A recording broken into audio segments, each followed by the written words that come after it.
to Life in Accounting, the Where Accountants Go podcast. Life in Accounting is the podcast for everyday heroes like you working in the accounting profession. Are you ready to hear from accounting influencers, thought leaders, visionaries, and other professionals leading change in the accounting world? Then stay tuned for Mark Goldman, a CPA, the owner of Where Accountants Go, and your host. Welcome to Life in Accounting.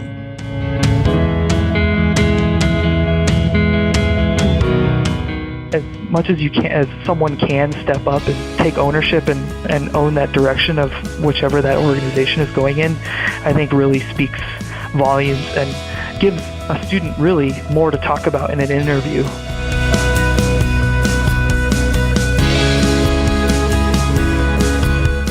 Hello everyone, I'm Mark Goldman, a CPA and your host for Life in Accounting, the Where Accountants Go podcast. We have another interesting and slightly unique episode for you this week. I have been looking to interview one of the talent acquisition, aka recruiting staff at one of the big four firms in order to get some insider information, so to speak, on what it takes to be recruited into a big four firm at the entry level specifically. And one of our contacts at PwC was very gracious and connected us with Wade Beal, our guest for this week. Wade is a senior associate in the campus talent area with PwC. Wade's territory covers basically all of Texas for PricewaterhouseCoopers, so I figured his experience and insight is going to be particularly beneficial for us.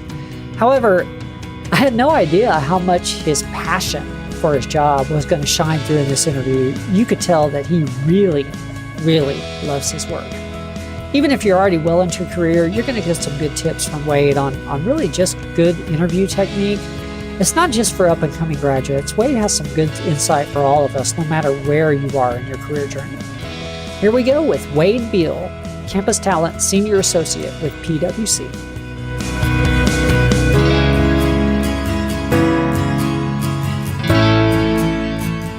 Well, hello, Wade. Thank you for making the time for this.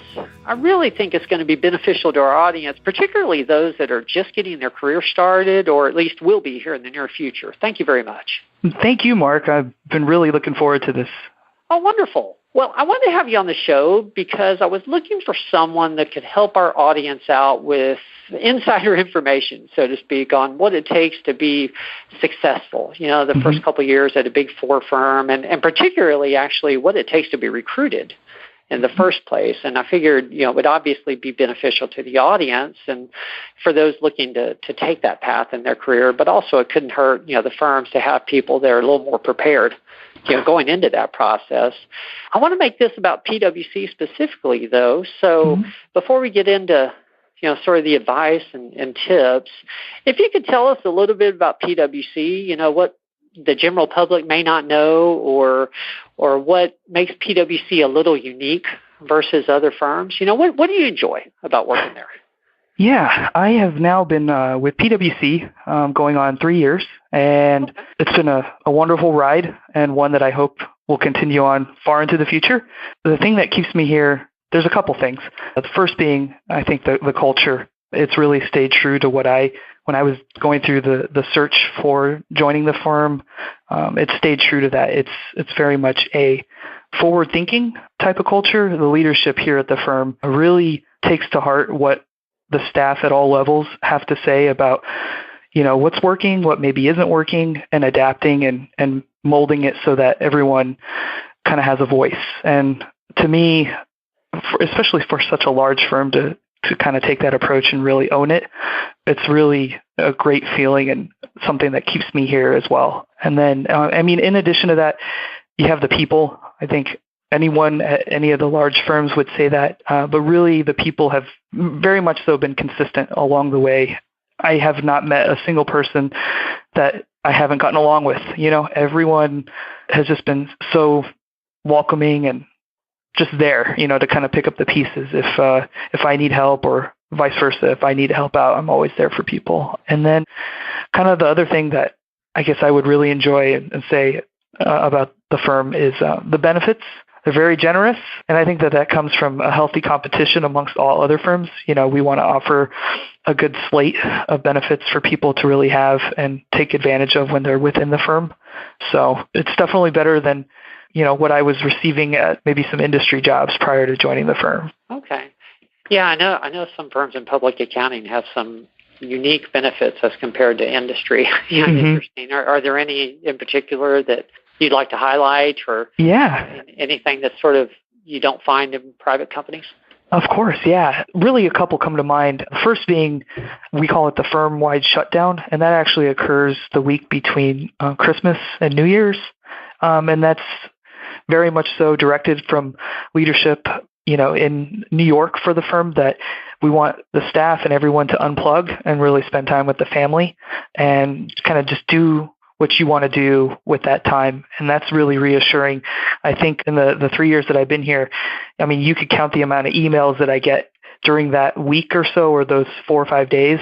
I can count the emails on one hand. It's very slowed down, and that's a relief and awesome, to have that kind of that ability to detach and be with family during that. So the firm-wide shutdown, I think, is just one of the benefits that I really like. And the other one that I'd like to say is that I've really started to pick up since I've kind of delved more. You keep peeling back the layers, actually, once you're here, to really see what's available. And there's one that's called the Well-Being Rewards, and that's actually a program that rewards just sound, fit decisions on an individual's level. So say, for example, if I chose to work out this morning and I wanted to put that into the internal website that, hey, I worked out this morning, that gives me 5 points, which actually is equivalent of $5. And so, yeah, there is a cap at the end of the year.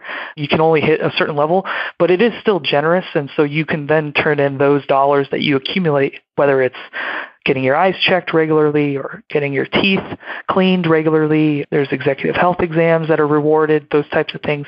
As long as you keep up on just your general well-being, the firm will reward you with just a little extra incentive. And so you could then turn those dollars that you accumulate into gift cards. You can do online gift cards. You can ask for, gift cards to restaurants, whatever it is, those types of things. It's a whole website that's devoted just to converting those dollars into an actual reward, if you will. So not only are you being healthy, but the firm is actually really kind of pitching in and incentivizing you to remain so, which is a good thing. So that's pretty cool. I only get a penny per dollar spent, on my credit card rewards. So that is pretty cool. Yeah. Interesting. And I've only heard the firm-wide shutdown. Maybe I'm just ignorant in this area, but I hear that with manufacturing firms sometime. I didn't know it was making its way into other industries. Yeah. That's great. Wow. It's really fantastic, and it's just, a really great time to be with family and not have to worry that you're owing someone a response, because everyone is kind of agreed upon within the firm that, hey, we're really going to shut down and we're really going to enjoy this time off. So. Okay. Yeah. Interesting. Well, getting into the sort of the tips and what y'all's process is and that kind of thing. So you're a campus talent associate, correct? Correct. Mm-hmm. Okay, wonderful. So when you're out there interviewing, new possible entry level hires, what are some of the characteristics you're looking for, or your team is looking for? Yeah, I'm kind of the boots on the ground, if you will. I'm at the career fair, and I'm meeting students. I'm also working with a lot of the accounting chairs for the different schools and kind of the region, and kind of fielding the resumes as they come across. Some of the characteristics that we really, really seek out are kind of those that own their own development in a way, that they're kind of an inherent leader in their own right. And so someone that is involved, to the extent of, if that involvement means still being a full-time student, but also maybe working a part-time job, being involved in just different student organizations. Those kinds of attributes or those characteristics are really what I think maybe help people out when we're looking at resumes. Because sometimes you might look at a resume or a stack of resumes, and a lot of them kind of look very similar. For one, some of the business schools I know here in Texas, they have a standardized approach to the actual resume, so they can kind of blend together, if you will. But when you're able to leverage those experiences within a student organization or additional work on the side, or, just being kind of involved to a certain extent, I think that helps out. That's interesting because, yes, I'm aware that some schools have sort of a standard format, Mm-hmm. and maybe I may have the purpose behind that incorrect, but I was assuming it was to help out the students, just to expedite it. But actually, I guess it may make the recruiter's job a little harder because they all sort of look the same. Yeah, it is. It's kind of you get the good and the bad, right? Too. Yeah, exactly. Yeah, because then when you utilize really that standardized approach to the resume that the schools may put forward, it looks great. It looks great. Structure-wise, the font is all the same. It kind of flows all the same, but it kind of lends to us maybe doing a little more digging just so that we can really kind of differentiate who's doing what and who's not doing what, or, those types of things. Mm-hmm. Sure. I think what I'm hearing you say on the owning your own development, you were talking about activities. So you're looking for some involvement, but mm-hmm. maybe leadership positions? Is that? Yeah, definitely. I know I can speak to my own history. And when I was an undergrad, I was in a smaller school in Arizona. I joined a business fraternity, and I kind of was on cruise control, I would say, the first year or so when I was in that business fraternity. There were both guys and girls in the group. And then it wasn't until a certain point that I actually had someone who was an alumni of our fraternity come in and speak. And he had since gotten a job at an insurance agency. And he said, be more involved than just sitting here, than just raising your hand on voting and on votes and throwing in the little here and there comments. Own it, own the direction of what the fraternity was going to go in. And luckily, at the business fraternity that I was in, there were a handful of different leadership type roles, where one was the leader of community service, another was the leader of the finances for the actual fraternity and those sorts of things. And so once he said that, I kind of took that to heart and kind of ran with that. And so, yeah, like you're saying, that being more than just a participant, I'd say as much as you can, as someone can step up and take ownership and own that direction of whichever that organization is going in, I think really speaks volumes and gives a student really more to talk about in an interview because they've maybe potentially seen more, or they've had to make harder decisions. That makes sense. Mm-hmm. When I was in college, I was active in the accounting club mm-hmm. From, I believe, sophomore year on. And I was on the office, I believe I was treasurer that last year, but I remember we had an influx of seniors right before interviewing season back then that wanted to join. And I thought, there's got to be a difference to saying you're an officer in the club, mm-hmm. or at least saying you were involved with something outside of just, I joined. Yeah. Makes a lot of sense.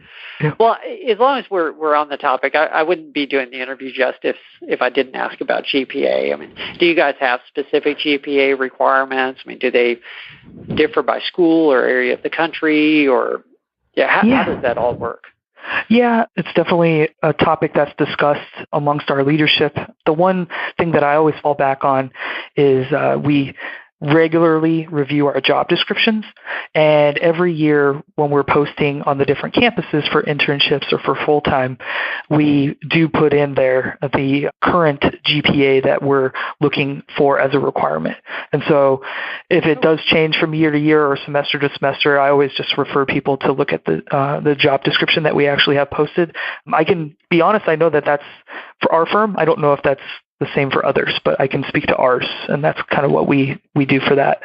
Okay, so it's not a universal number, so to speak. It gets posted at each university, and there's some differential there. Okay. Yeah, and if there is a difference, it's probably very minimal. Okay.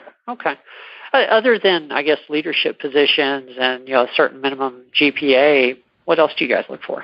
I have made reference to it before too. If someone has a part-time job or something, I do find that a good thing is if you're able to show some sort of progression in your job title or responsibilities. Sometimes some may just lump it all into one job title, and it is kind of what it is. But I mean, if you're able to illustrate some sort of progression, I think that works in a student's favor. In addition to that, I'm trying to think if someone really does take to heart the job description that we post at all of our different schools that we recruit at, there's verbiage in there, right, that we're really looking for people to kind of hit and fall in line with. And if they do, then great. So as much as someone can really take to heart what the job description is really calling out and relating that to their experiences, not fictionalizing anything, right, on their part, but if they're really able to just show that they demonstrated the same requirements or the same skills that are being asked for in the job description, I think that really helps someone a long way. So it may be that they have one resume for one firm, or they may have one resume that covers all firms, or, but really it's their career. So I say make as many resumes as you have to kind of elevate your chances of employment. I'm glad to hear you say that. I mean, this is self-serving, I guess, a little bit, but I've given out some of the same advice that, as long as they're both truthful, there's nothing wrong with having a couple of versions of your resume, one that highlights one area, one that highlights another, because you only have so much space. So that makes a lot of sense. Definitely. Yeah. Definitely. I don't know if this is a fair question. So if it's not really in your area, just let me know. Not a problem. I know you handle more campus work, but thinking back to some of the more successful recruits you and your team have had, I mean, are there any characteristics that sort of stuck out in your mind that you can identify? These people did well, and this is what they were like in the beginning. Yeah, I think it's really telling. My time here has been somewhat short, right? 3 years, but in that 3 years, I've still been able to welcome in interns that are now full-time associates here and have maybe spent a year and a half with the firm. One characteristic that I would always go to is it's telling at the very beginning if they're following up, and maybe that's following up with me or following up with the interviewer post-interview, or even if I were to go into a classroom or a student organization and give a brief presentation, there's always a handful that will offer consistent follow-up like, hey, thank you for coming in and this and that. And I would honestly say that those are people that stick with me in my head as being maybe those that are potentially going to do well. They are really showing a genuine interest. And so it's funny, I don't want to pat myself on the back. I recently received a promotion within the firm, and those students that I've hired when going through the internship when I kind of first joined the firm, I did actually receive some messages from them, even congratulating me on the promotion. Even though I'm not in the same city as them anymore, they have still followed up to this day. And, I think it speaks well to them that these connections are stuff that they want to keep up on. And I think I can speak for myself. I value that highly. And I think that partners all the way, all staff of all levels would really appreciate that. It just shows a genuine interest and a spark to them that, maybe some don't exhibit. That's interesting. Yes. And actually, as you know, I mean, the further you go, the more it becomes about not just technical skill, but relationship management and that kind of thing. And those individuals are showing, high promise. They're future partners right there. Exactly. Yeah. Good deal. Okay. Yeah. Okay. Anything else that you talked about follow-up? Yeah, the follow-up, and I guess another characteristic, one that I've always appreciated with some is some of the recruits that have come across in the last couple of years is being realistic. Within the firm, there are not set timelines of promotion or progression, if you will, but I think having a healthy dose of reality or realism to their goals and the way they approach things goes a long way, because, things will happen in due time, and they'll happen sometimes when you are a top performer and you exhibit that you're competent and ready to take on the next task, the next bigger task, if you will. And so I think those are characteristics, right, that have stuck out, because I have seen it happen where, maybe I meet someone on campus that they want to be having the conversation a year later and they already want to be maybe a manager of some sort. And in the real world, that may not happen. Most likely it won't. But having a healthy dose of reality, I think, has been key to those that are now with the firm and just taking that approach to things. Sure. That makes a lot of sense. I should have asked you this in the beginning. You referred to it earlier that you cover a region. What is the region? I am based in Austin, Texas, but I am part of the greater Texas market, which is really encompasses the whole state of Texas. Yeah, within the schools that I recruit at heavily, they actually have some out-of-state population as well. So I'm not limited in sending students that we interview on campus just to sites here in Texas, but really sites across the United States from DC, New York, San Francisco, LA, kind of all over the place, Chicago. Yeah. Okay, that's a large area. Yeah. I don't know if y'all track this, but do you have any idea how many students you're connecting with or interviewing on a monthly basis or basis? Or I'm just really curious. Yeah, the influx really is in the spring here in Texas with the internship recruiting that occurs in the spring. Okay. And I know from personal experience being heavily involved at recruiting at UT in Austin here, University of Texas, that historically, year after year, their master's in accountancy program is always over 200 students. And so that's a population that we may not interview, all 200, because not all 200 may be interested in our firm, or maybe they have already developed connections prior to going through the recruitment cycle with other firms, so they're kind of leaning that way already. But that's just kind of one, right? And that's one drop in the bucket, because you also in the state have A&M, Texas A&M, and you also have Texas Tech and Baylor, which are all pretty sizable master's in accountancy programs as well. And so really once we hit March and April when we're doing on-campus interviews, I think, we're sending a lot of people across the state to go interview these students. And I think UT being the largest population in terms of master's in accountancy students, but then Texas A&M's right behind them, not by much, not down that much from the 200 number. So quite a few. Yeah, that's a lot. Well, one of the things that always pains me is to see somebody that has, a good shot at a job, and they just, through just not knowing how the process works, or, not thinking things through in advance, excuse the term, but they sort of blow it, for themselves at some point during the interview process. In the interest of helping people, what mistakes do you see people make in the interview process, particularly in the on-campus portion? What do you think maybe could be done better there that you'd like to pass on? Yeah, I think in this day and age, if we were talking about when I was going through school, I don't think all the information that there wasn't an abundance of information, I feel, back when I was in school. But nowadays, there's a lot of information one can find out about any firm, any company that they're interviewing with. And I think one thing that I consistently hear from the partners when they will go into an interview with a student and then they come out of is maybe kind of a checked out, if you will, kind of demeanor, and I think I can attribute that to a couple things, maybe a lack of interest ultimately, or a lack of preparation. And that's kind of where I was going with the abundance of information out there. So I think that they're doing themselves a disservice sometimes if they just don't even spend, 15, 20 minutes on our website or another firm's website and really just kind of see what the different names of the programs are called that we recruit for, or kind of the happenings, the current happenings with the firm, or this and that. And, it becomes pretty apparent pretty quickly in an interview if that preparation doesn't occur. It becomes pretty clear pretty quickly. I guess in addition to that, I would say also giving some succinct answers, and because I feel like I might be kind of talking and dragging things along, but a lot of the times there's drawn on responses that go on and on and on, and those that are actually conducting the interview will want to find out more information, and they're unable to do so. And no one wants to cut anyone off in an interview. So just trying to think of things succinctly and approach it that way.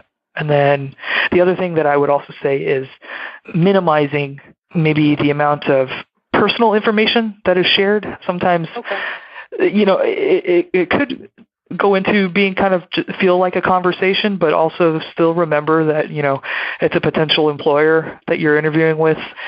And it's different for everyone, right? There's a different comfort level with everyone that they get when they sit across from somebody, but kind of reeling it in, sometimes and kind of censoring oneself, to really keep it business focused or whatnot. Because definitely hear a lot of stories sometimes about what some are willing to share, and you're sometimes scratching your head like, oh, maybe I wouldn't have shared some of that information, but thank you.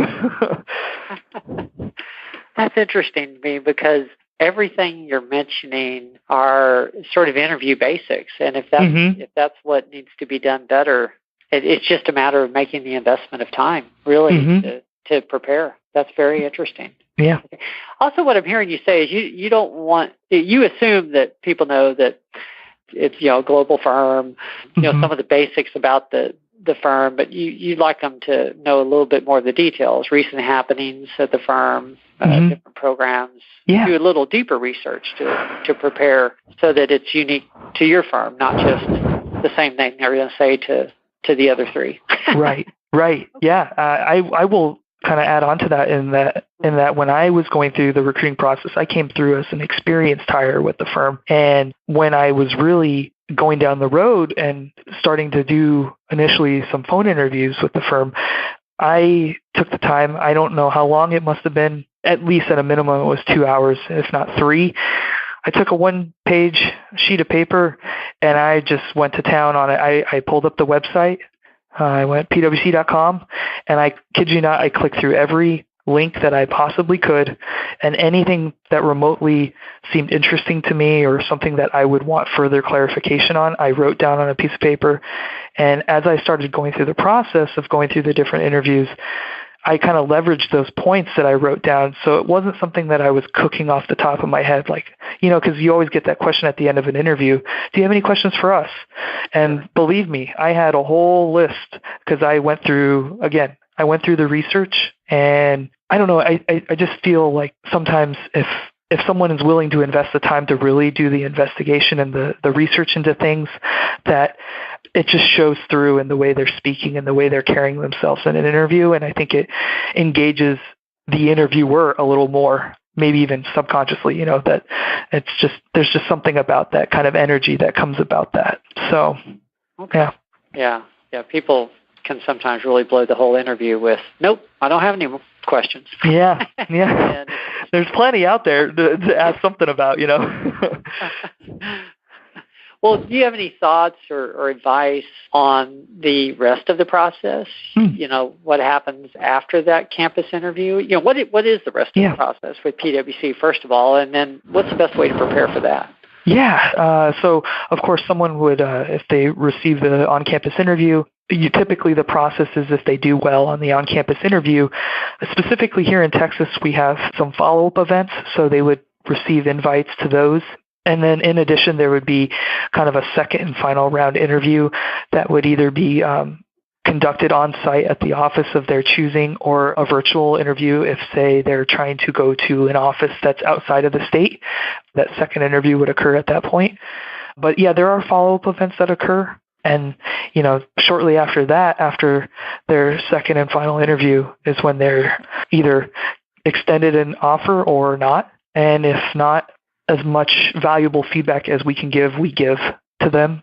And even after the on-campus interview as well, if someone is chosen not to move forward in the process, we try to be as transparent as we can and answer any questions that they may have regarding their performance in the interview. And yeah, the other piece of that you were asking about is kind of how do we leave off, or what advice, I guess from the candidate's perspective, how they should approach things post on-campus interview. The one I always go to, if they haven't already, connect on LinkedIn. If that's with me as the recruiter, or if that's with the partner that maybe they interview, or the 10 people that they meet at the follow-up event, whichever it is, because, I remember back in the day looking at my father's desk, he had the Rolodex, right? And it never failed. He would always go to that, and I would see him go to that daily for things. And I don't go to LinkedIn daily, but I think it still serves the same purpose. That I don't know, maybe a week or two down the line, if I have to connect with, or if I have to ask someone a question, I'll definitely go on LinkedIn and I'll send it to them there if I don't have their email address already. It's just a good way to keep in touch with people, even if things don't work out initially. If we're not moving forward with them in the on-campus interview post that, still connect with us, and you never know, they may find themselves 2 years in at another firm post-grad and maybe looking to make a switch. And hey, they already have the connection. They can easily send me over a message, and I can try to, obviously get it to the right person or give them the face time that they deserve. So LinkedIn is huge because I always hear it never fails that some have never set it up, but I strongly encourage anyone and everyone to always create one and have one active and up to date. Okay. Yeah, that makes a lot of sense. It's interesting, actually. You've got sort of a common theme here of follow-up, because you were talking about that earlier with successful characteristics, following up during the process. I'm paraphrasing here, but basically you were saying that, or I believe you were saying that it causes people to just be more memorable. If they follow up, and if you don't hire them the first time, who knows? 2 or 3 years later, that that's different. So, of course. That's you're hitting it right on the head, and I'm getting around to that point eventually. Yeah, it's that I spoke a little bit earlier about the volume sometimes that we see from the local Texas schools, and then when you add in the volume that we receive nationally from students applying, it's a little daunting sometimes. It's a welcome challenge for me. I love it, getting to meet as many people as I do. But, you would like to keep everyone's story straight. You like to know a little bit about each person. And I don't know, it just really sticks out in my head a lot of the time when someone is willing to go that extra mile and connect and kind of work the network, if they will, post all those activities, because you don't want anyone to get lost in the shuffle of things. You want everyone to have kind of an equal playing field. And it just so happens that sometimes people don't leverage that network like they should or could. And sometimes it could be a detriment to them. But those that do, I think, will definitely see success in different areas. Okay. That's good advice. No, thank you. Thank you.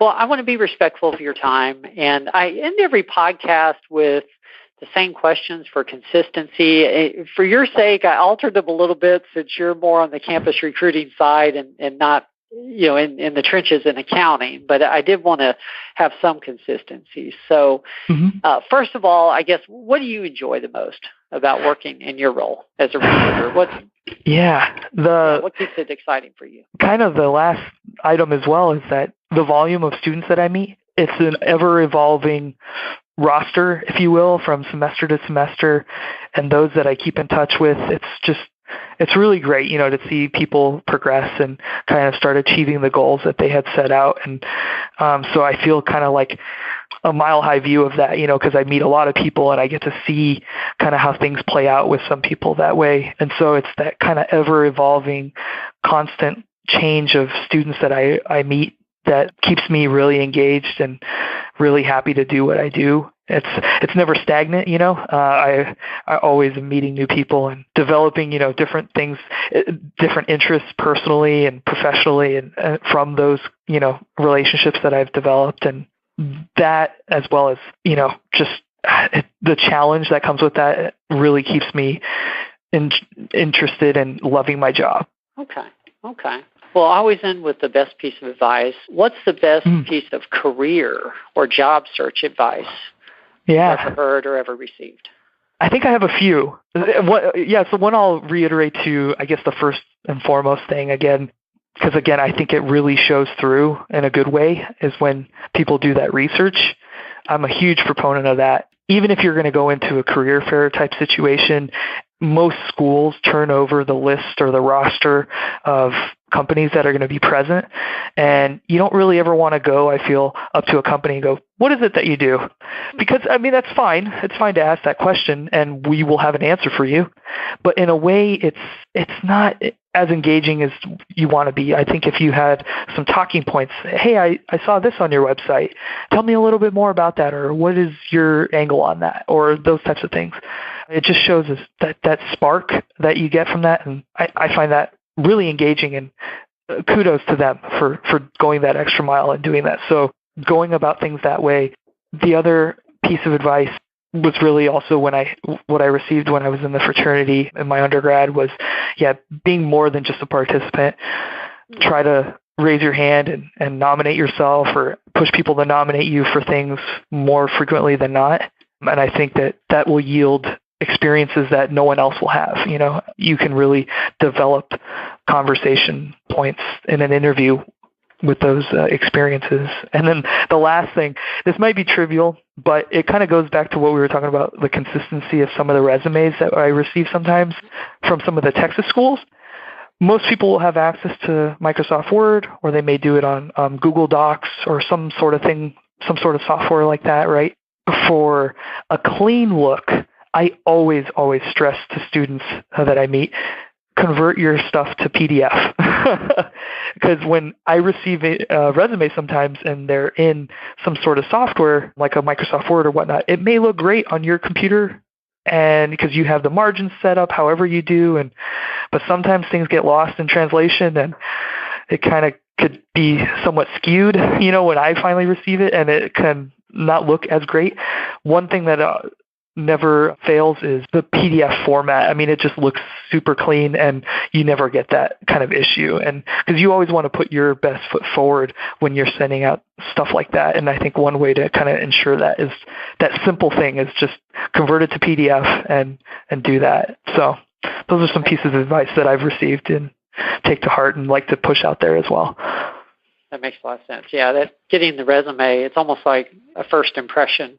Mm-hmm. It is the first impression, or sometimes it's making that impression again. And so that makes a lot of sense. Definitely. Yeah. Well, thank you so much, Wade. We were talking about this earlier, but, Susan Huff in San Antonio have referred me to you when I was looking for someone for this kind of interview. And she said that you were great at your job and you just had a passion for it. And I can hear it in your voice. That's exciting. That's neat. Thank you very much. Yeah, thank you very much, Mark. It's really been a pleasure. And no problem. I appreciate your time. If I can do anything for you, let me know. Otherwise, have a great summer. Great. Thank you. You too.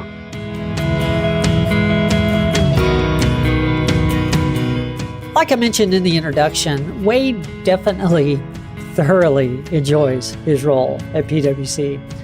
I found the conversation about interview preparation and common mistakes particularly to be interesting. So much of being successful just comes down to taking the time to be adequately prepared and really truly caring about the process that you're going through. Almost anything that you take the time to do well ends up working out well in the end. I hope you enjoyed this episode of Life in Accounting, the Where Accountants Go podcast. Please join us next week for another interview with an everyday hero in the accounting community. We have several other interesting guests scheduled to share their career journeys with you in hopes of making your own personal career journey just that much better. I'm Mark Goldman, your host for the Life in Accounting podcast. And as I always say, stay tuned. There's more to come.